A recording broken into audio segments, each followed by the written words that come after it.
वतन के लोगों, जरा आंख में भर लो पानी। जो शहीद हुआ है उसकी जरा याद करो कुर्बानी। आने वाला 15 अगस्त का दिन और 26 जनवरी का दिन बड़ा महत्वपूर्ण होला। यह दुगो दिन बा जोना दिन के हम आप शहीद जवानन के याद करीला, वो जवानन के कुर्बानी के याद करीला। बकिया दिन तो हम अपनी कार्य में व्यस्त बानी, मस्त बानी। कयो हुनका पंचायत, कयो हुनका समझौता, कयो हुनका लूटे के बा, कयो हुनका चोरावे के बा। आई एक बिरहा आप लोगों के सुनाई। अब मास्टर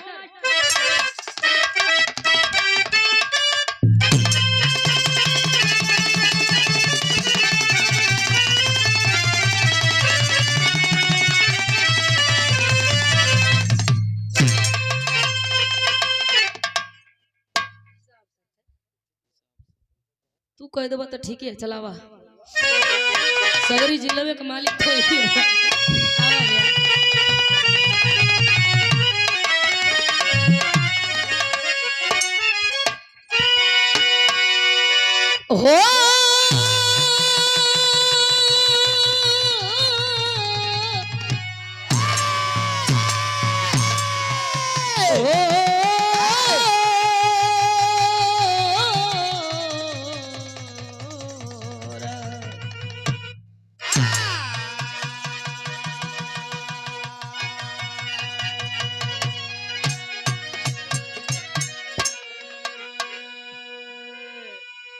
भूमिका से बिरहा का शुरुआत होला।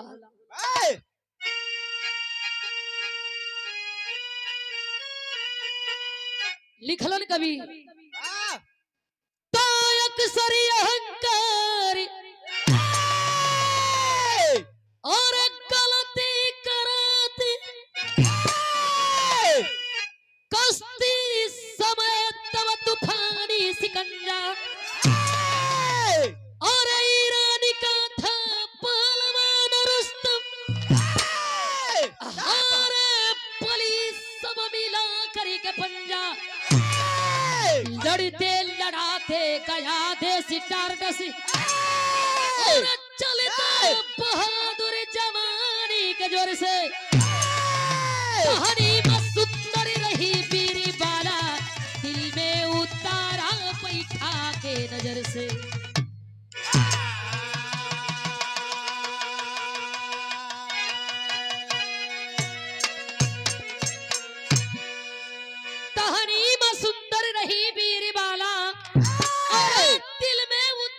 पैठा के नजर से। ईरान का नामी पहलवान, जिस पहलवान का बड़ा जोरों शोर से चर्चा था, जिस अखाड़े में जाता था कोनो मर्द के पछाड़े बगैर माने ना। हर माई के लाल के ललकारे, हर मर्द की मर्दानगी के ललकारे, हर पहलवान की पहलवानी के ललकारे। देश को बचाने के लिए केवल वह जवान अपनी कुर्बानी नहीं दिए, देश को बचाने के लिए जरूरी पड़ी तो वह पहलवान भी गए और अखाड़े में जाकर के तमाम अंग्रेजी पहलवान को पछाड़े। देश को आजाद कराने में उनका भी बड़ा अहम भूमिका था। वह नामी पहलवान रुस्तम लड़ते लड़ाते टार्टस देश में आई। जैसे हम अपने अपने गांव से, अपने अपने ग्राम सभा से आज बहरामपुर ग्राम सभा में आ गई। नहीं ए बाबू, ईरान से चलते चलते लड़ते लड़ते वह टार्टस देश में आई। मर्दन की मर्दानगी के सोझे ललकारे। कोई कोई के परहेज ना होखे, अक्सर वही लोगन के परहेज ना होला। जानत हुआ गोड़ का परहेज, हाथ का परहेज, कान का बहिर, वो लोगन के परहेज ना हुई। काहे कि पानी रही लेकिन तनी लाचारी रही, मजबूरी रही। ए बाबू बतिया बर्दाश्त ना होखे। लड़े बदे अखाड़े में 2-4 पहलवान अइलन, लेकिन एको पहलवान रुस्तम के पटकना ही पौलन। रुस्तम का नजर पड़ल, लोगन का भीड़ बा। वही भिड़िया में एक तहनीमा नाम का बड़ी सुंदर लड़की खड़ा बा। वो लड़किया के ऊपर नजर पड़ल है। देख करके रुस्तम पहलवान मंद मंद मुस्कात हो। तहनीमा के भी बनवा में तनी तनी प्यार जगल, नैना चार भइल, प्यार भइल, दोनों चोरी चुप्पे मिले लगलन। एक दिन ईरान से चिट्ठी आइल बा रुस्तम पहलवान, आप भूल गए कि ईरान का नामी पहलवान आप हैं, ईरान का पूरा शानो सम्मान आपके हाथ में है। चिट्ठिया पाए के होश आइल है, ईरान जाइल चाहत बा, तहनीमा के यहाँ गइल, ओई तहनीमा से कहे तहनीमा भुला गईली कि ईरान का हम नामी पहलवान, हमरे हाथ में ईरान का मान सम्मान हो, तो से प्यार कैली मन नहीं बा, लेकिन जाइल जरूरी बा, मजबूरी हो, हम जाइल चाहत बानी। तहनीमा विदा करत बा बिरहा में एक लाइन गजल के भाव हो।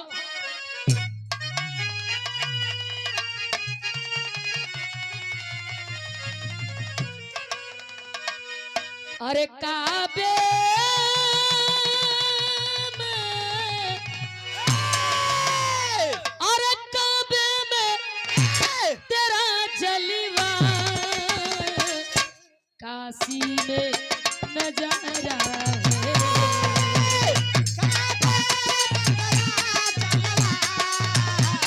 अरे काशी में नजारा है,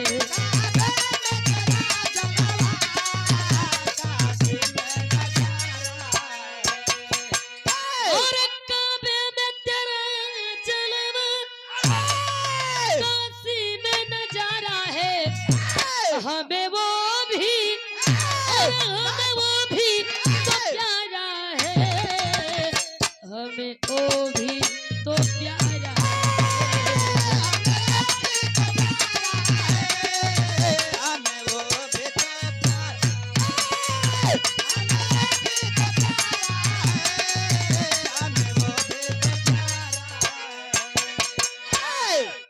कोनो चीज न नया होला न पुरान होला, नया पुरान करे का हुनर लोगन में होके के चाहिए।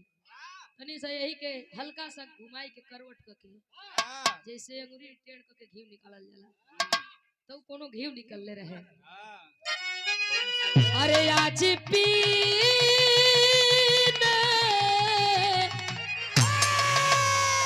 आज पीने की दावत है यारो, चांदी परी बैठ करी हंसती है,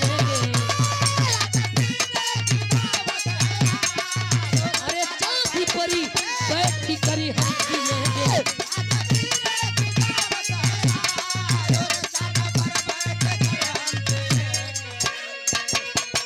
और आज पीने की दावत है यारो, चांदी परी बैठ करी हंसती है, उसके जुल्फों के छाये में हंसी तेरे शौक से उम्र भरी हम जिएंगे,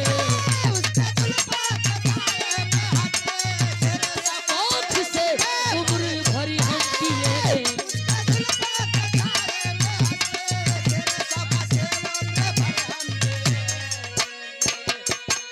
लेकिन भाव दिहल गई, पियला खैला के बाद अपनी जगह, एक पिए वाला हुआ, बड़ा नया रिश्ता हो, चल गईला मर्यादा में, अगर हित ना थवन सोचियो कि कहीं कि ना कहीं पियकर ना हो, रिसिया के चल जाई हो, तो घरवा जाते जाते फोन करे, कहीं देखबा बड़ा दूसरे किस्म का हित मिलल हो, इज्जत नहीं खे दुआरे का, आज नहवा देला एक बल्टी गिरा देला कपारे पर, यही जैसे घरे ले कह जाइए कि हाँ तो हित न मिलल हो, ओइसन हित के बा हित न खोजले है, पूरा खातिरदारी करत ह, बोला भाव लिखल गई हो।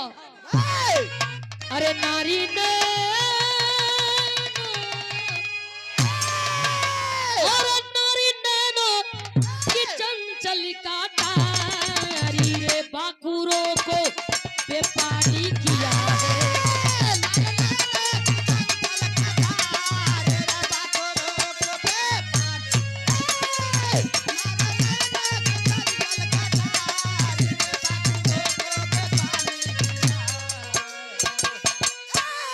अरे नारी नैनो की चंचल कटारी, बाकुरों को बेपानी किया है,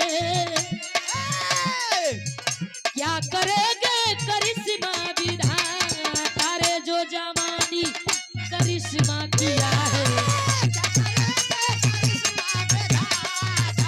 जो जवानी करिश्मा किया है,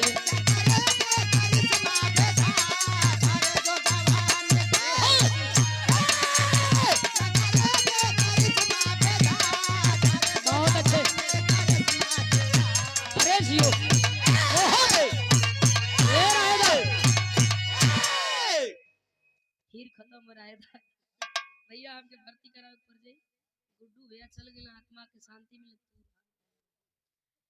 ए बाबू 4 लाइन जौहरी कवि लिखलन निक्के लोगन भगवानो पूछे हन महाराज निमने लोगन भगवान पूछे हिनके कहिया पूछी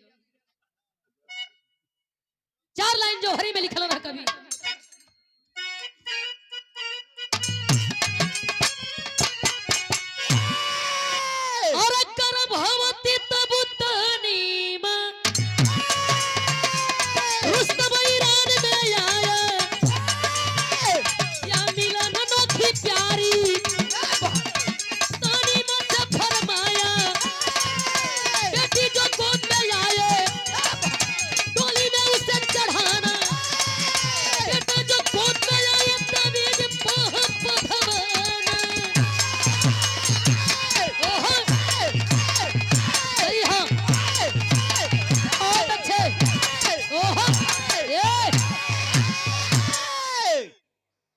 बेटा जो गोद में आए ताबीज बाह बंधवाना जाते जाते रुस्तम पहलवान तहनीमा से कहे ए तहनीमा बेटी पैदा हो जाई जवान के डोली में बैठा के विदा कर दिहा बेटा पैदा हो जाई तो ताबीज ओकरे दाहिने बाजू में बांध के ओके बता दिया कि हमार खून हमार बेटा हो ईरान रुस्तम पहलवान चली गईलन एहवर तहनीमा दिन गिनत बा अंगुरिया पर 1 महीना 2 महीना धीरे धीरे 9वां महीना पूरा भइल प्रसव पीड़ा सह करके तहनीमा एगो बेटा के जन्म दिले बिया बड़ी सुंदर बेटा तहनीमा गोदिया में लेके लइकवा के देखे निरेखे माथा के चुमत बा सपना सजावत बा सोचत बा कि बेटा जवान करब सयान करब बेटा के एक नामी पहलवान बनाई जवन बेटा हमरे टार्टस देश का मान सम्मान बचाई का सपना सजावे गीत लगल है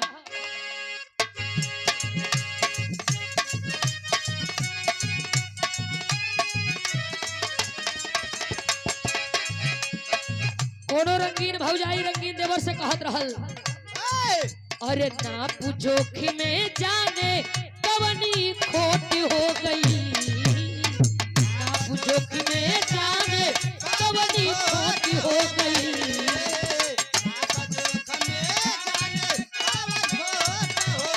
ना पूछोखी में जाने कवनी खोट हो गई कैसन सियल सिरे दरजिया पेला ना मुझे छोट हो गई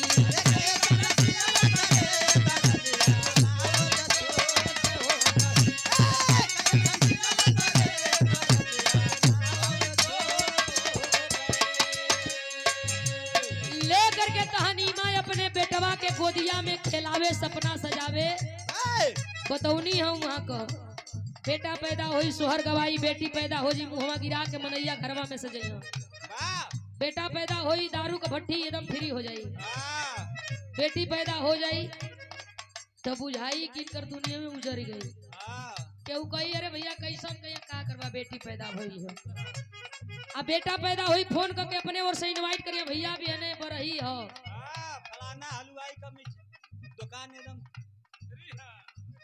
आ जाइए तो के हम बुलावो थी सोहर गवई हां 2-4 गो हिजड़ा बोला के नचवई हां 2-4 गो गांव का लइका रे शैलेंद्र खानी हो नची हां सबे लोग नाची गाई बेटी के भैला में कितना दुख बा लेकिन भाव का कभी दिहलन हां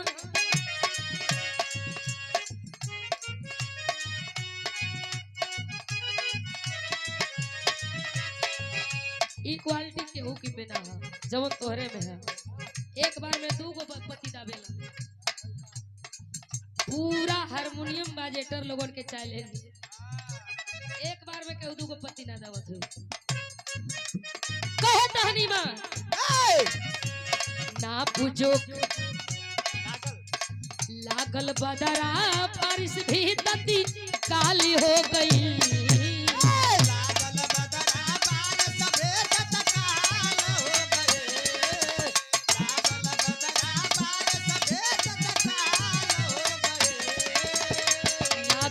बदरा बारिश भी तती काली हो गई। अरे होठवा चूमे ले हो मदरिया पैदा लाली हो गई।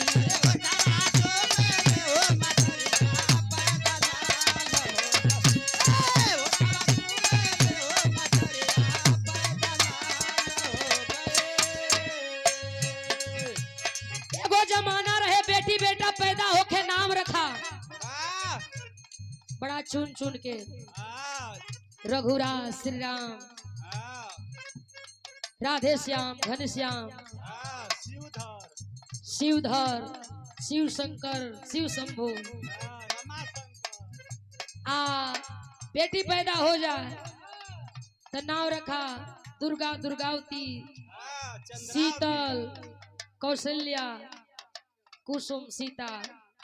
ये घड़ी का नाम एकदम गूगल से मनाई मंगाओ थो। गूगल अपने बेटा का नामकरण करना चाहता हूँ, कोई नया नाम बता दे गूगल। तो गूगल पर खट खट खट खट लिखा था, लिखा था कि डम्पी बम्पी पुछ पुछ डुग डुग मंकी आई इनकर एगो जल्दी नाती पैदा होला। गूगल से मंगला तो नाती का नाम मंकी आ गई। गूगल से मंगावा नाम रखा, अब गूगल से नाम रखा। अपने मन ना बेटी आ बेटा पैदा कर अपने आ गूगल नामकरण करे। कहत हूं कि कुछ लोग इसका कुछ कहला सिलेंडर के पता, लेकिन मतारी अपने बेटा का नाम कर रख ले दिया। अरे बेटवा का नाम सोहरा बरखली माई, बेटवा का नाम सोहरा बरखली माई।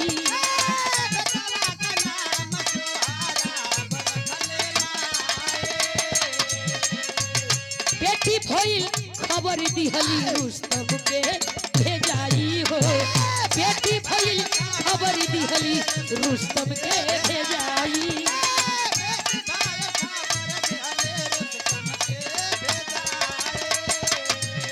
स्वार्थ के चलते ही है बंदी चाली हो गई।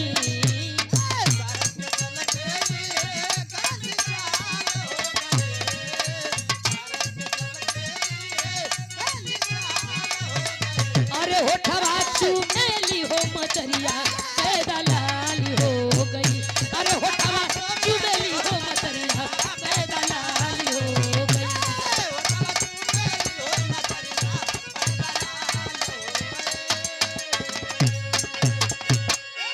कहल जला ये बाबू बांस की जरी कबो बांसे उगेला। वीर का बेटा वीर बहादुर पहलवान सोहराब बना, टार्टस देश का नामी जोधा सेना में जबाज बना। उधर ईरानी सेना का रुस्तम नाहर हमराही था। वीर बली बजरंग बली सब पक्का शेर सिपाही था। सरहद खातिर जूझ गए ईरान टार्टस जंगी बन। कुश्ती होगी ललकारा सोहराब वीर रणरंगी बन। हरकल मान जाला लेकिन परकल नहीं मानेला।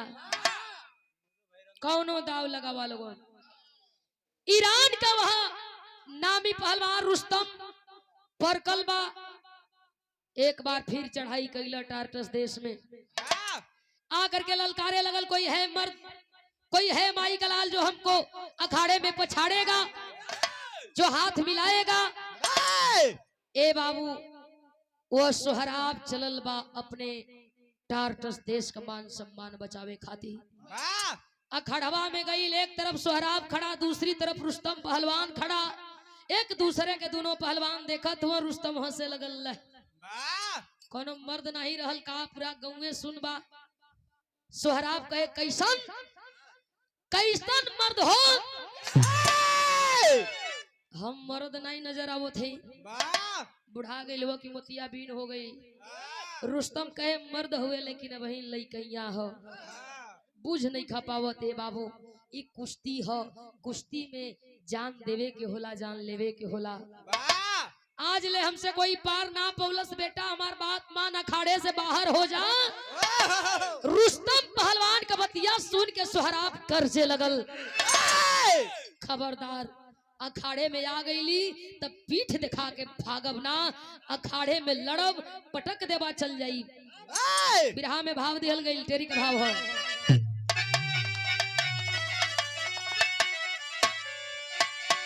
अरे जवानी खूनी खंजरी परी चढ़ी, अरे जवानी खूनी खंजरी परी चढ़ी, कुश्ती करी फैसला के करी कितना पानी, कुश्ती करी फैसला के कर कितना पानी, जवानी खूनी खंजर पर चढ़ी। आइल बानी तब पीठ दिखा के भागे न आइल है, मरे आइल है या मारे आइल है, या तब मारब या तब मरा जाइब, लेकिन कुश्ती छोड़ के ना जाइब। सोहराब मने सोचे कि हो कोनो वीर के खून, नया बा लइका बा, यही लिए इतना ही फार्म में बा। ए बाबू, रुस्तम पहलवान कदम आगे बढ़ौला, रेफरी का सीटी बजल ह, एक दूसरे से दोनों पहलवान हाथ मिला लिहलन। जब दोनों पहलवान हाथ मिलौलन ह, कुश्ती जारी हो गई, दोनों पहलवान लड़े लगलन। का लड़े?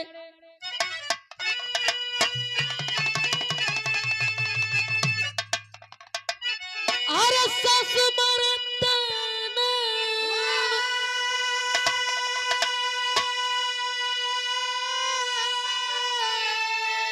अरे नदिया मरुए तना, अरे तनवा इहो मरुए, अरे तनवा इहो मरुए, कहे मरी भैया के सारा, अरे तनवा इहो मरुए ना, हमारी भैया के सारा, अरे तनवा।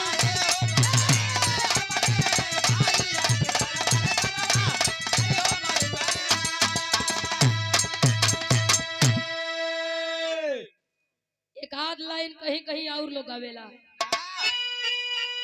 और सासु मरत तनवा, और सासु मरत तनवा, तनवा दिया मरुए तनवा, रे तनवा इहो मरुए, त हमारी आगे का बेटा हना, हमारी पहले का छेटा हना, रे तनवा इहो मरुए, हमारी पहले का बेटा हना, रे तनवा।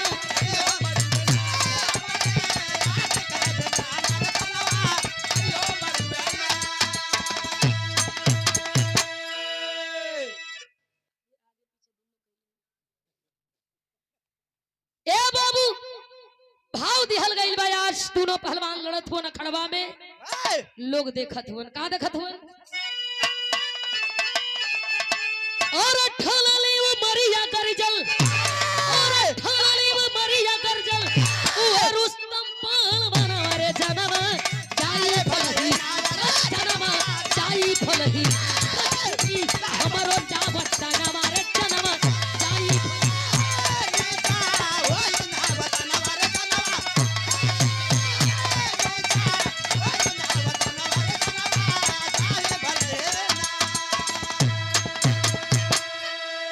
दिहल सोहराब नामी वही रुस्तम के झुकाई, कर जल पर रुस्तम फलही, आइल बात बुढ़ाई।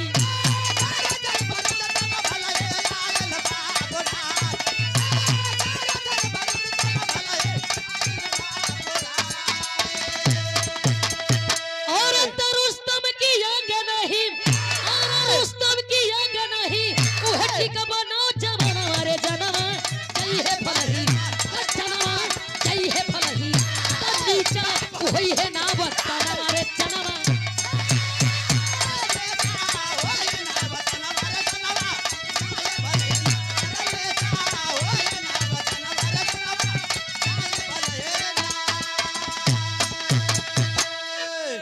नामी तो आखिर नामी होता है, ललकार करके रुस्तम पहलवान आगे कदम बढ़ौला। ए पहलवान, आज तक कोई हमें पछाड़ने वाला वीर पैदा नहीं हुआ, और तू है कि मेरे नाम से तुझे भय नहीं आता।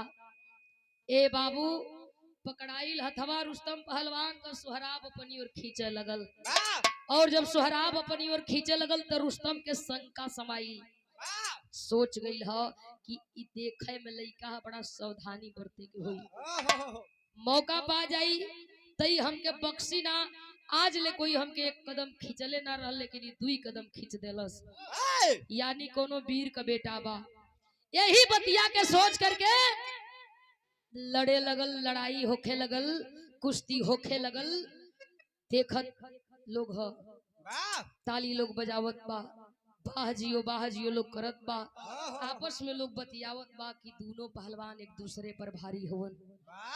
आखिरकार कोनो पहलवान के जब नाही अखाड़ा में पछड़लन, कुश्ती के रोकल गई, कुश्ती होई लेकिन एंगा ना होई।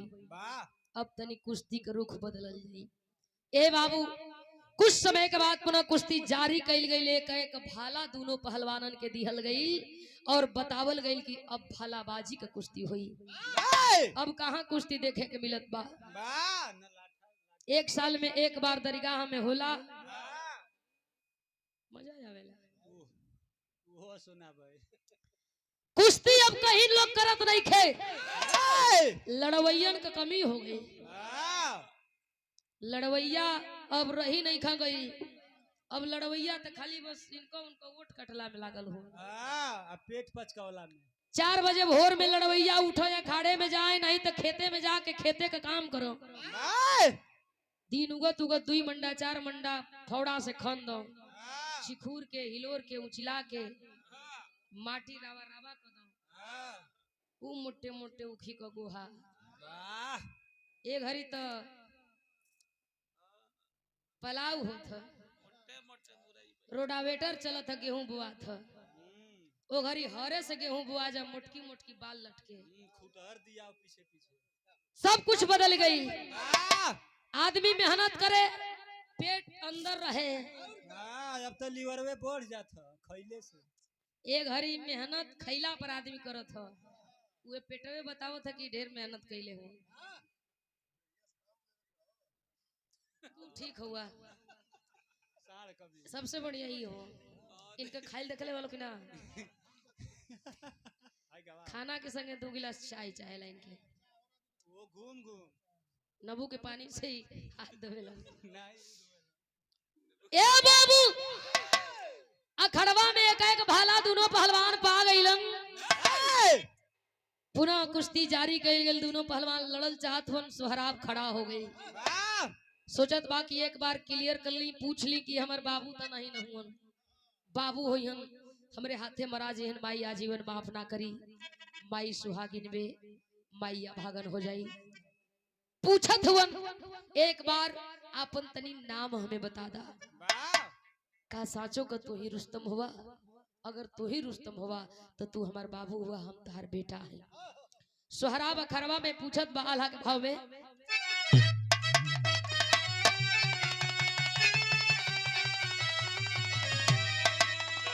अरे बोलल बेरुआ बुसोह,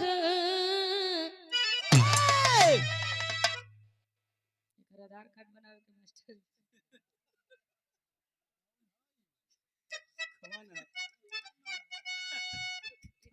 नहीं 4-5 गो हो, 5 किलो के गेहूं राशन चाहिए, एक आधार कार्ड बनवा के जानत बा। आवा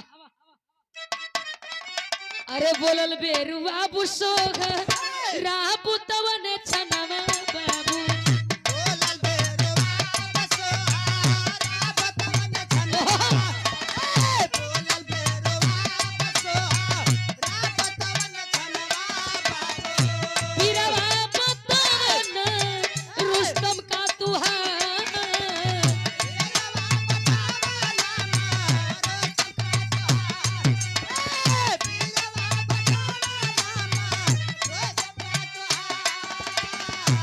उठी गईली रोवाया आंसू भरली बा नजरिया ए साहब, उठी गईली रोवाया आंसू भरल बा नजरिया, उठी गईली रोवाया आंसू भरल बा नजरिया साहेब, उहे पहलवानी होए बाबू हो हमार, उहे पहलवान होए बाबू हो हमार, उहे पहलवान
रुस्तम पहलवान क्रोध में अंधा आग बबूला सोहराब का बतिया सुन करके भी अनसुना कर दिलस। सोचत बा कि न बियाह गई न मेहरारू आयल तो फिर कैसन लइका या कैसन बाप। घमंड में वह आन्हर हो करके हाथ में भाला लेकर के अखाड़े में मौके का तलाश करने लगा। मौका मिला, फायदा मौके का उठाना चाहता है। अखाड़े में राउंडिंग लिया, दाव को मारा, चारों खांचित सोहराब गिर गई अखाड़े में। हाथ से भाला छुटल, भलवा फेंका गई। दौड़ करके सीना पर सवार सोहराब के सीना में भाला का प्रहार रुस्तम करे लगल। एक बार, दुई बार, तीन चार बार लगातार जब भाले का प्रहार किया, दौड़ करके लोग अइलन और रुस्तम के पकड़ करके अखाड़े से बाहर करत हुन। लोग डांटे लगलन, अरे रुस्तम पहलवान, अब हिन पहलवान तैयार नहीं रहल, यहाँ तो धोखा का मार हो गई। घायल सोहराब रुस्तम पहलवान को आखिरी बात कहना चाहता है, ऐ पहलवान, कुछ लोग तेरे नाम का जयकार लगा रहे हैं, कुछ लोग आपस में बतिया रहे हैं कि रुस्तम को हराने पछाड़ने वाला कोई पैदा ही नहीं है, और कुछ लोग यह कह रहे हैं कि बाहर रुस्तम पहलवान वीर होके तैसन। सबको लगता है कि तू आज का विजेता है, तू पहलवान है, लेकिन हमको नहीं लगता कि तू आज का विजेता पहलवान है। पीठ पीछे वार करने वाला कभी विजेता नहीं होता, पीठ पीछे वार करने वाला कभी बहादुर नहीं होता, पीठ पीछे वार करने वाला कायर और बुजदिल होता है। तू कायर है, बुजदिल है, धोखे का वार किया और खुद को वीर साबित कर रहा है। मैं कभी नहीं मानता, आजीवन नहीं मानूंगा, भले सांस रुक जाए, दम घुट जाए, मैं नहीं मानूंगा कि तू आज का विजेता पहलवान है। जा रहा है अखाड़े से, जाते जाते मेरी आखिरी बात सुन ले। आंख में आंसू, चेहरा पर मुस्कान, सीने में भाले का दर्द है, लेकिन सोहराब और रुस्तम पहलवान के आखिरी भाव में एक बात कहे। क्या कहे?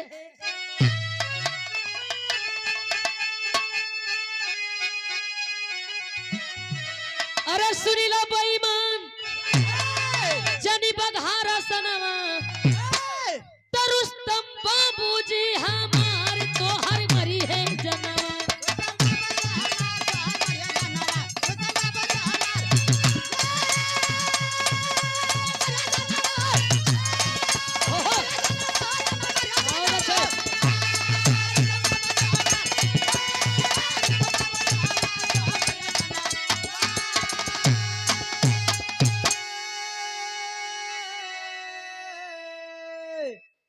खोल गई भेद, रुस्तम रोवे बिलखाई, तो अपनी हाथ दिहली अपनी बेटा के मुँह आई।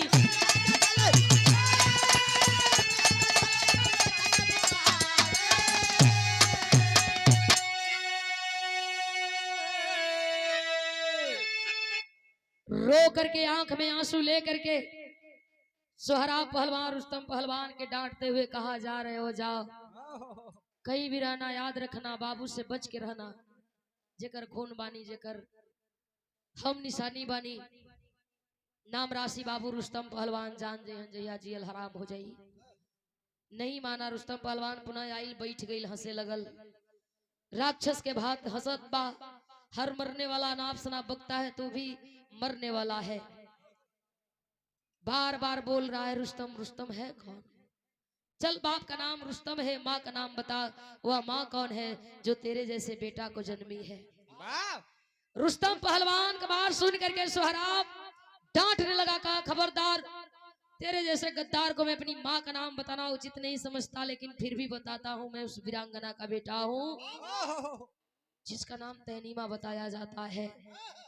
टार्टस देश का रहने वाला सोहराब हूँ, माँ का नाम तहनीमा, बाप का नाम रुस्तम।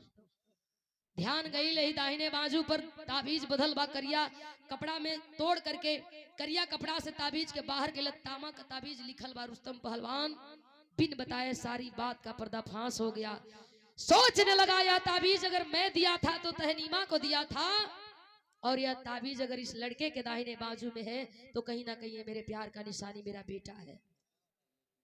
पूछने लगा, वही तहनीमा जिसको यह ताबीज दिया था, चिट्ठी लिखी थी, चिट्ठिया में तो लिखले रहल बेटी भई शराब का पता नहीं माँ ने झूठ क्यों बोला, लेकिन मैं उसी माँ का बेटा हूँ। आखिरकार उठा के गोदिया में लेके जाइल चाहत और रुस्तम बेटा का इलाज कराई, बेटा बच जाए, लेकिन बड़ा लेट हो गई बा। कुछ दूर गईलन है जवान बेटा, बाप के गोद में आखिरी सांस और आखिरी दम तोड़ते हुए कहा, माँ से एक बार मिल लेना, मैं इसीलिए आया था। ओ बेटा बाप के गोद में दम को तोड़ते हुए माँ को, बाप को और टाटस देश के लोगों को अलविदा कह चला। बेटा को दफन करके वह रुस्तम पहलवान चलल हुन तहनीमा से मिले। तहनीमा के सामने खड़ा भेलन। तहनीमा सोचत वे जे साहब से सगरी बतिया पहले ही कह दे, ये साहब बेटी भइल है, बढ़िया घर बर मिल गई, बियाह कैली, डोली में बैठा के बेटी के विदा कर देली। रुस्तम रोवे लगला, बारे तहनीमा उस दिन भी झूठी थी और आज भी झूठी है। पता है बेटी नहीं बल्कि बेटा हुआ था। तहनीमा कहे ना साहब, डांटने लगा रुस्तम पहलवान, कहा खबरदार, एक झूठ की वजह से तेरा बेटा इस दुनिया को छोड़कर चला गया और मेरा घमंड बेटा को ही खत्म कर डाला। तहनीमा पूछे कैसन साहब? रुस्तम रोने लगा, रो करके सारी सच्चाई को बताया। तहनीमा सोचे चिट्ठिया में लिखती बेटा भइल बा, भले रुस्तम लेके चल जैतन, बेटा कहीं रहत, जिंदा रहत, जीवित रहत, झूठ ना बोले के चाहत रहल। और रुस्तम सोचे लड़े से पहले एक बार बेटा के बात सुनती तो बेटा आज हमारे सामने रहत। ये बाबू कहल जाला, पछताए क्या होते जब चिड़िया चुग गई खेत, बिना विचारे जो करे सो पाछे पछताए। तो हर कार्य पर एक बार जरूर आदमी के विचार करे के चाहिए। एक तरफ पश्चाताप के आग में तहनीमा जले और दूसरी तरफ रुस्तम पहलवान पश्चाताप के आग में जलते हुए रात दिन को दोनों व्यतीत करने लगे। आखिरी भाव लिखा गया, खुल गई भेद, रुस्तम रोवे बिल खाई, अपनी हाथ दियली अपनी लाल के मुआई।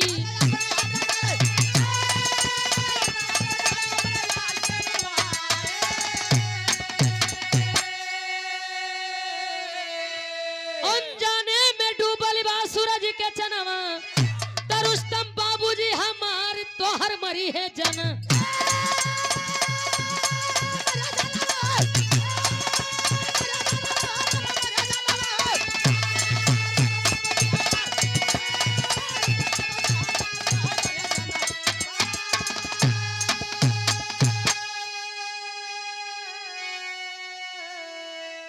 गुरु बिहारी, गुरु गणेश, गुरु रामलाल मुरबा का स्वर्ग बसे चंद्रिका कवि, अरे बच्चन का विजय पताका।